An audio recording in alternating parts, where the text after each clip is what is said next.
जलियांवाला बाग में हुए जनसंहार और मार्शल लॉ के दौरान पंजाबियों पर हुए अत्याचारों ने राष्ट्रवादियों के भीतर भारत को विदेशी शासन से मुक्त कराने की इच्छा शक्ति को सुदृढ़ करते हुए उनमें एक नई जान फूंक दी थी। अंग्रेजों का भारतीय राष्ट्रवाद को अत्याचारों द्वारा कुचलने का सपना चूर-चूर हो गया। अंग्रेजों द्वारा लगाई गई रोक के बावजूद जनसंहार, लोगों पर गोलीबारी और त्योहार को खूनी होली में बदल देने की खबर आसपास के गांव तक पहुंच गई और एक 12 साल के लड़के ने भी ये खबर सुनी। आंखों में आंसू थे और दिल में गुस्से का तूफान, और वो खुद अपनी आंखों से देखना चाहता था अंग्रेजों के अत्याचारों को। जी हाँ, इस लड़के का नाम भगत सिंह था।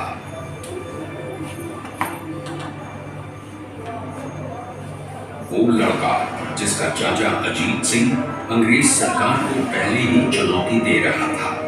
इस बालक के राष्ट्रवाद और निश्चय उसको जलियांवाला बाग तक खींच लाए, और जो कुछ उसने देखा उसने उसका क्रांतिकारी भविष्य तय कर दिया।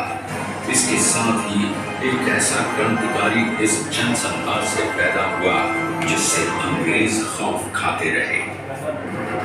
किसे पता था कि यह लड़का एक दिन न केवल भारत को आजाद कराने के लिए क्रांतिकारियों की अगुवाई करेगा, बल्कि उसकी शहादत के बाद ही उसका नाम हर भारतीय की जबान पर होगा।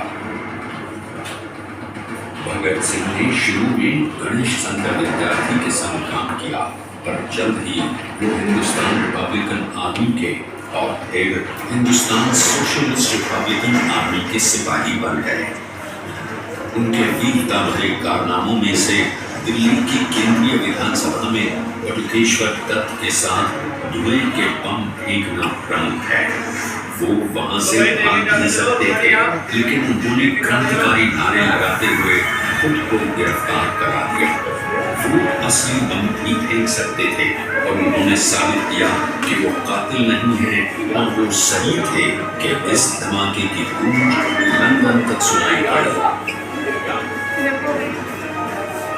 इनकलाब जिंदाबाद के नामों से लाहौर जेल गूंज उठी और पूरा देश, खासतौर पर नौजवान, उनके साथ हाथ खड़े हुए। इन नौजवानों पर राजगुरु के विभिन्न मुकदमों सहित लाला लाजपत राय की मौत का बदला लेने के लिए की गई सॉन्डर्स की हत्या का मुकदमा भी चला। 23 मार्च 1923 को उसे चुपके से राजगुरु और सुखदेव के साथ फांसी दे दी गई। ये था वो राष्ट्रवाद जो जलियांवाला बाग में गोलियों की आवाज और लोगों की कराहों से निकला था, और जिसके चलते उधम सिंह ने 1941 में लंदन के हॉक्सटन हॉल में माइकल ओ'ड्वायर को खत्म हो जाएगा का बदला ले लिया।